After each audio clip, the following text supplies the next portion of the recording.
Internet पर हजारों samurai की कहानियां हैं, लेकिन एक ऐसा नाम था जो बार बार मेरे सामने आ रहा था। जब मैंने उसके बारे में पढ़ा तब मैं हैरान रह गया। हिस्ट्री में बहुत सारे वॉरियर्स हुए हैं, बहुत सारे किंग्स हुए हैं, लेकिन बहुत कम लोग ऐसे हैं जिनकी रेपुटेशन उनके डेथ के 400 साल बाद भी जिंदा हो।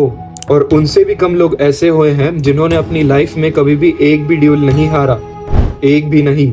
एक ऐसा लड़का जिसने 13 साल की उम्र में अपना पहला ड्यूल जीता, 60 साल की उम्र तक उसने ये लर्निंग कंटिन्यू रखी। 64 ड्यूल्स, 64 विक्ट्रीज। लेकिन ये स्टोरी तलवार की नहीं है, ये स्टोरी एक ऐसे इंसान की है जिसने दुनिया के रूल्स मानने से मना कर दिया था, और शायद इसीलिए दुनिया को उसके रूल्स मानने पड़े। 1600s का जापान, सामुराई कल्चर अपने पीक पे था। लीनेज मैटर करती थी, मास्टर मैटर करता था, स्कूल मैटर करता था। अगर तुम पावरफुल क्लैन से बिलोंग नहीं करते थे तो लोग तुमसे ग्रेटनेस एक्सपेक्ट नहीं करते थे। लेकिन इसी सिस्टम के बीच एक ऐसा लड़का बड़ा हो रहा था जिसकी कोई फैमिली नहीं थी, कोई फेमस टीचर नहीं था, कोई स्पेशल एडवांटेज नहीं था, और उसने वो अचीव किया जो उस जमाने के एक्सपर्ट्स भी नहीं कर पाए थे। साल 1584 में जापान के हरिमा रीजन में एक बच्चे का जन्म हुआ। उसका बचपन आइडल नहीं था, माँ जल्दी गुजर गई, फादर से रिलेशनशिप भी स्ट्रॉन्ग नहीं थे। उसकी अपब्रिंगिंग एक बुद्धिस्ट टेम्पल के एनवायरनमेंट में हुई। आज के स्टैंडर्ड से देखो तो उसके पास सक्सेसफुल होने के रीजंस कम थे, लेकिन यहाँ पहला रीजन मिलता है। लोग अक्सर अपनी सर्कमस्टेंसेस को आइडेंटिटी बना लेते हैं, उसने सर्कमस्टेंस को रॉ मटेरियल बना दिया। ये डिफरेंस बहुत बड़ा है। 13 साल की उम्र में उसे एक ट्रेंड वॉरियर ने पब्लिक चैलेंज किया, और उस टीनेजर ने उस चैलेंज को एक्सेप्ट भी कर लिया।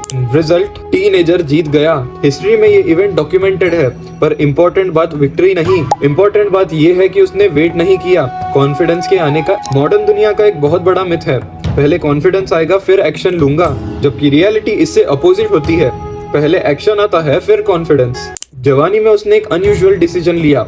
उसने कन्वेंशनल पाथ चूज नहीं किया, किसी एक स्कूल में सेटल नहीं हुआ, सालों तक ट्रैवल करता रहा, ऑब्जर्व करता रहा, फाइट करता रहा, सीखता रहा, हर एक मिस्टेक से, हर एक विक्ट्री से। आज इन्फॉर्मेशन फ्री है, कोर्सेज फ्री है, वीडियोस फ्री है, लेकिन एक्सपीरियंस फ्री नहीं है, और एक्सपीरियंस का कोई शॉर्टकट नहीं होता। ये प्रिंसिपल उसने 400 साल पहले ही समझ लिया था। उसकी लाइफ का सबसे फेमस ड्यूल हुआ सासाकी कोजिरो के साथ। कोजिरो उस वक्त जापान के सबसे रिस्पेक्टेड स्वर्ड्समैन में से एक था।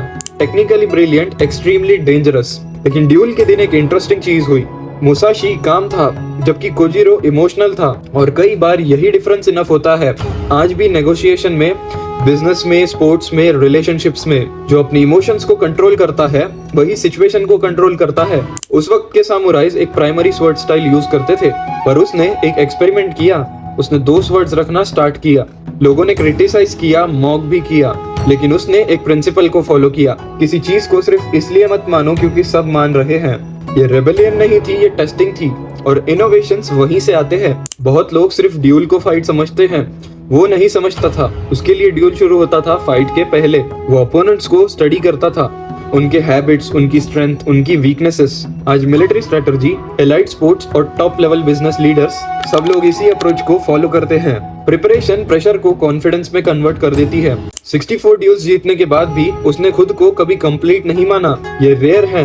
मोस्ट लोग थोड़ी सक्सेस के बाद कंफर्टेबल हो जाते हैं, वो नहीं हुआ। उसने पेंटिंग सीखी, आर्ट सीखा, राइटिंग सीखी, कैलीग्राफी सीखी। क्यों? क्योंकि उसके लिए मास्टरी डेस्टिनेशन नहीं थी, प्रोसेस थी, और यही लॉन्ग टर्म एक्सेलेंस का सीक्रेट है। लाइफ के आखिरी सालों में उसने उसका वक्त सॉलिट्यूड में स्पेंड किया, लिखा, सोचा, रिफ्लेक्ट किया, और एक इंटरेस्टिंग रियलाइजेशन निकाला। मोस्ट बैटल्स एक्सटर्नल नहीं होती। Fear, ego, impatience, distractions, attachment, ये सब अंदर के अपोनेंट्स है, और अक्सर ये सब बाहर के अपोनेंट से ज्यादा डेंजरस होते हैं। उसने कंफर्टेबल, प्रिडिक्टेबल और सेफ लाइफ चूज नहीं की। उसने अपना पाथ चूज किया, और अपने पाथ चूज करने की एक कॉस्ट होती है, लोनलीनेस, अनसर्टिनिटी, क्रिटिसिज्म, लेकिन रिवॉर्ड भी होता है। तुम्हारी लाइफ तुम्हारी बन जाती है।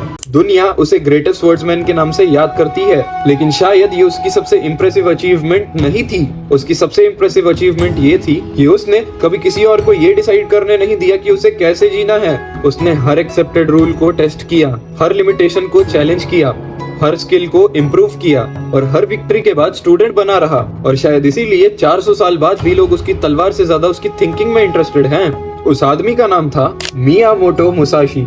64 ड्यूल्स, 64 विक्ट्रीज, लेकिन उसकी सबसे बड़ी जीत किसी और पे नहीं थी, वो खुद पे थी।